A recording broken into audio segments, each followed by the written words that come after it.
고 빈대떡도 파네. 빈대떡. 저 탕, 뼈에 장국, 소고기 굴거지, 추어탕 이런 거 파네. 진료 가기 전에 배가 고파서 추억의 순두꼬치 하나 먹고 들어가겠습니다. 하나만 먹고 가려고 했는데 너무 맛있어서 더 시켰어요. 먹고 얼른 가야죠. 유혹을 못 이기고 떡볶이랑 순대랑 또 다 먹어버렸어요. 나름 건강정보 채널인데 저부터 식습관이 별로 안 좋네요. 저부터 열심히 고쳐야 될 것 같아요. 어쨌든 오늘 진료 한번 잘 해보도록 하겠습니다. 무릎 아프시면 혼자 푸는데 진료 잘 해드리고 오늘 최대한 도움되는 하루 될 수 있게 열심히 해보겠습니다. 원장님, 나 보행기 없으면 화장실도 못 가. 밤마다 아파서 잠을 못 자. 88세 지희 할머니가 저를 붙잡고 하신 첫 마디였습니다. 무릎이 너무 아파가지고 병원에 갔더니 할머니 연세도 많고 무릎이 다 닳아가지고 이제 인공관절 수술밖에 답이 없습니다 라고 했다는 겁니다. 그런데 여러분, 88세 고령에 전신 마취하고 뼈를 깎는 수술, 과연 그게 최선일까요? 가족들도 할머니 본인도 겁이 나서 이러지도 저러지도 못하는 상황이었습니다. 오늘 저는 수술이 불가능하거나 두려운 분들에게 칼을 대지 않고도 다시 걸을 수 있게 만드는 무릎 심폐소생술 이야기를 들려드리려고 합니다.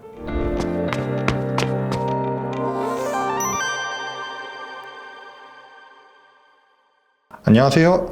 몸이 불편하시면 그냥 계세요. 제가 찾아갑니다. 김영진의 하우스피탈 한의사 김영진입니다.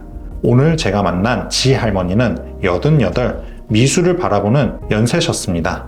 댁에 방문해보니까 무릎 통증 때문에 보행기에 의지하지 않고는 한 발자국도 떼기 힘든 상태셨어요. 게다가 인지 기능도 조금 떨어지시고 심한 변비까지 겹쳐서 기력이 정말 많이 쇠해 계셨습니다.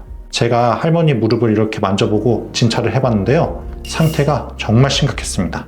단순히 연골이 다른 퇴행성 관절염만 있는 게 아니었어요.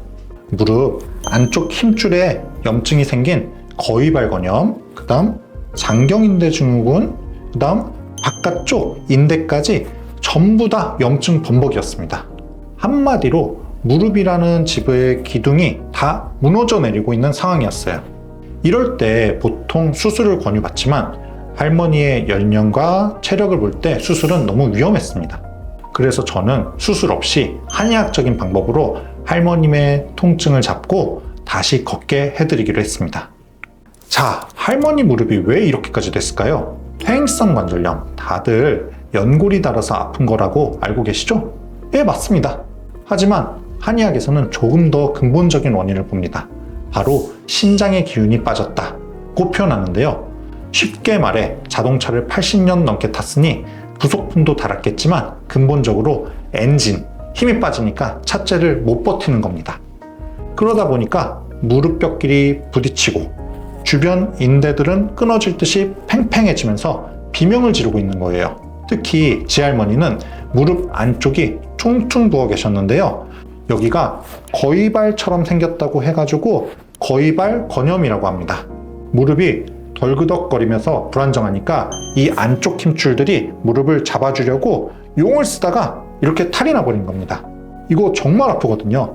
그래서 저는 할머니 같은 증상을 앓고 있는 분들의 경우에 2가지 정도의 치료 방법을 사용합니다. 가장 핵심이 되는 첫 번째 치료, 바로 도침입니다. 이름이 좀 무시무시하죠? 바로 칼도자를 씁니다. 한문이. 일반 침 끝에 아주 미세한 칼날이 달려있는 특수침인데요. 이걸 왜 쓰냐면요. 관절염이 오래되면 무릎 주변에 근육과 인대가 껌딱지처럼 찐득찐득하게 서로 엉겨 붙습니다. 이걸 유착이라고 해요. 이렇게 들러붙어 있으니까 무릎이 구부러지지도 펴지지도 않고 아픈 거예요. 이때 도침으로 그 엉겨붙은 조직들을 툭툭 끊어주는 겁니다. 실제로 시술할 때 사각사각 하는 소리가 나기도 하는데 이게 바로 유착된 조직이 박리되는 아주 시원한 소리입니다. 이렇게 엉킨 걸 풀어줘야지 무릎이 숨을 쉽니다. 도침 치료의 장점은 최소한의 상처로 유착된 근막을 효과적으로 이완시킬 수 있다는 점입니다. 두 번째는 약침입니다. 이건 한약을 정제해서 주사기처럼 만든 건데요. 뻑뻑해진 관절에 기름칠을 해주는 겁니다. 스테로이드가 아니라 순수 한약 성분이라 부작용 걱정 없이 염증을 식혀주고 말라버린 연골에 영양분을 이렇게 공급해 줄 수 있습니다. 아니, 침으로 그게 정말 돼? 하고 의심하는 분들이 분명히 계실 겁니다. 과학적인 근거? 당연히 있습니다. 최근 한국과학기술정보연구원에 등재된 체계적 문헌 고철을 보면요, 무릎 관절염 환자에게 약침 치료를 했을 때 통증이 줄고 관절 기능이 좋아졌다는 긍정적인 결과가 90% 가까이 나왔습니다.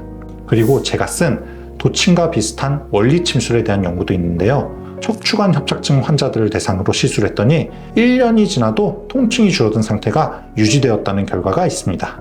잠깐 아픈 거 잊게 해주는 진통제가 아니라 물리적으로 엉킨 곳을 풀어주니까 효과가 오래 가는 겁니다. 염증은 줄이고 기계적인 움직임은 부드럽게, 이게 바로 한방치료의 핵심입니다. 하지만 여러분, 치료는 제가 해드리지만 관리는 댁에서 하셔야 합니다. 제가 지할머니께도 신신당부한 집에서 하는 무릎 관리법 알려드릴게요. 지금 바로 따라해보세요.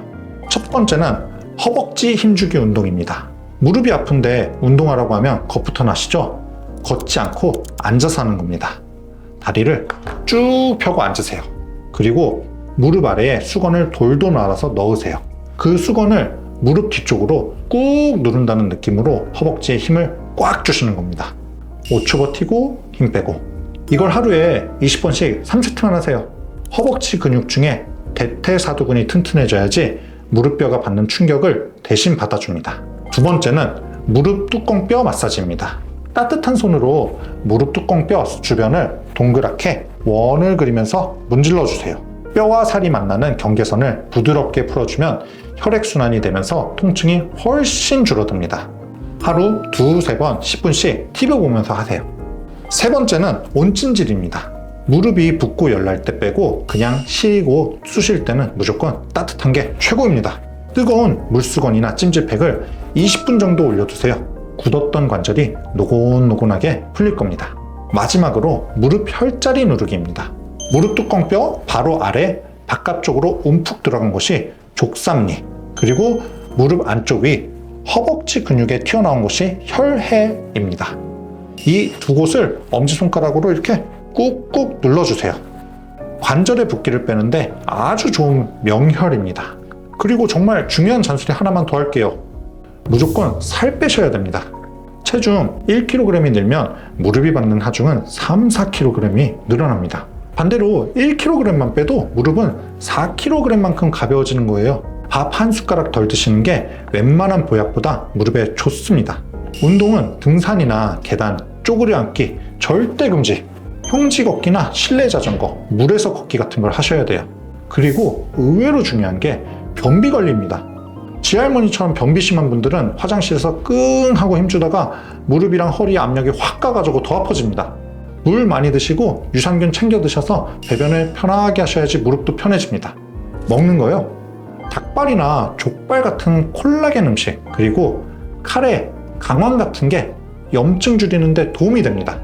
오늘 88세 지할머니 이야기를 들려드렸는데요, 치료받으시고 할머니가 아유 원장님 다리가 한결가벼워 이제 살 것 같아 하시더라고요. 솔직히 말하면 연골은 다시 20대처럼 자라나지는 않습니다.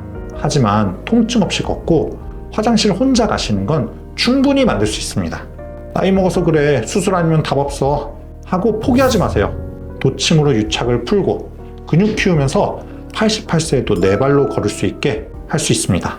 오늘 알려드린 운동 꼭 실천해보세요. 여러분의 튼튼한 두 다리를 응원합니다. 지금까지 김영진의 하우스피탈 한의사 김영진이었습니다. 감사합니다.